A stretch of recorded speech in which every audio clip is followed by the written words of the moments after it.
Assalamualaikum warahmatullahi wabarakatuh.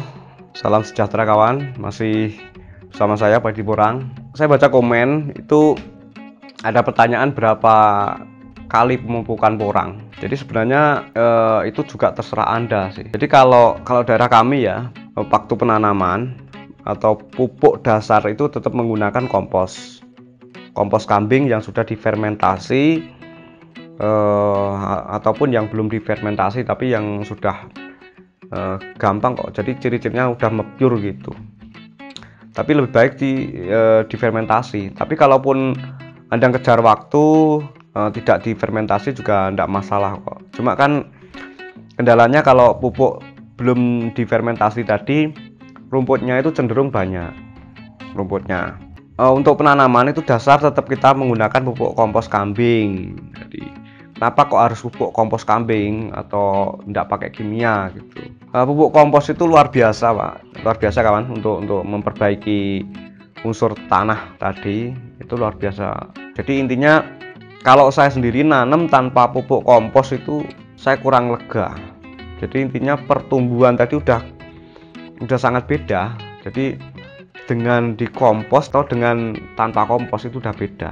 Jadi tetap ya itu wajib, itu saat pupuk kompos itu tetap wajib. Kompos bisa diambil dari kotoran sapi, kotoran kambing itu yang paling penting. Terus kalau kotoran ayam itu harus difermentasi, soalnya kan kalau diaplikasikan di tanaman porang ini biasanya pecah-pecah itu umbinya, bolong-bolong gitu. Terus kapan waktunya memupuk? Kedua kali. Jadi selain kompos, jadi waktu porang itu udah tumbuh sekitar kucup ya. Jadi kalau buat dulu, jadi sebelumnya kita buat yang gundukan tadi dibelah, bibit dimasukkan, ini ditimbun tanah, kemudian kompos di atasnya baru ditimbun tanah lagi. Kalau sebelumnya ini nanti pupukan kedua kalau dia sudah tumbuh, bibitnya sudah tumbuh ya, sudah tumbuh kira-kira segini, ini boleh mulai pemupukan kedua. Jadi mulai pemupukan kedua lah, itu jaraknya dari batang itu jangan terlalu deket batang sini, tidak boleh ya, paling tidak sini, nanti ditebar gitu boleh. Nah pupuknya menggunakan apa itu kalau Anda menggunakan kompos ya tidak masalah, kalau yang penting pupuk organik gitu, atau kimia juga jangan terlalu banyak ya, juga tidak masalah sih. Kalau pupuk saya yakin Anda lebih pintar gitu. Jadi setelah tumbuh di sini tidak usah nunggu daunnya berkembang, tidak usah.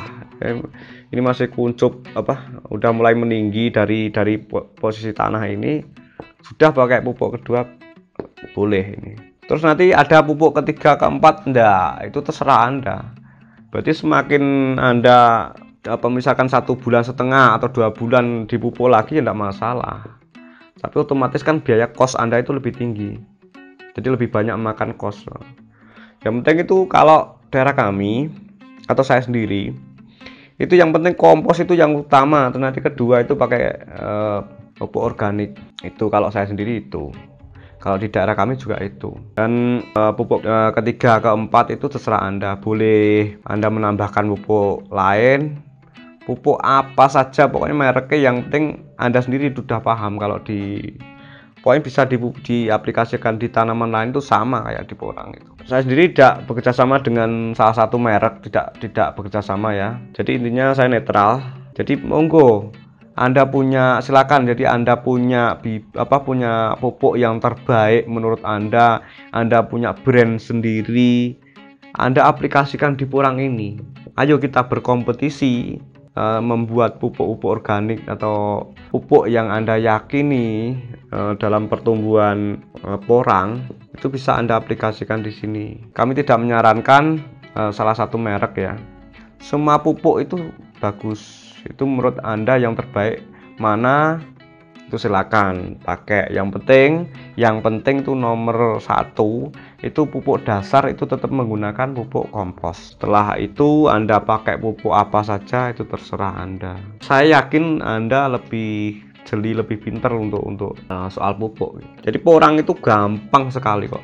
Ada orang bilang itu porang itu dilempar aja tumbuh, gampang sekali. Tapi Kalau dilempar aja tumbuh kan pertumbuhannya juga jelek toh. Intinya yang paling penting, yang satu, kita maksimalkan lahan di pekarangan atau di kebun-kebun kita yang semula itu ditanami ditumbuhi lalang, itu kita manfaatkan. Bisa kok tumbuh di situ tanpa naungan pun bisa.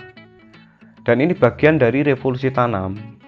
Jadi bagian dari revolusi tanam yaitu kita merubah pola tanam, ya.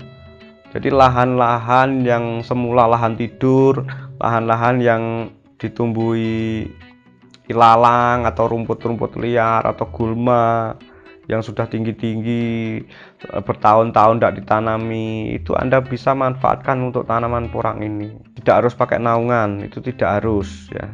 Terus ada pertanyaan, apakah bisa Pak kalau ditanam di dataran rendah, itu daerah panas misalkan, atau hanya porang itu bisa tumbuh kalau tanpa naungan itu di daerah pegunungan saja. Itu kita punya bukti kok.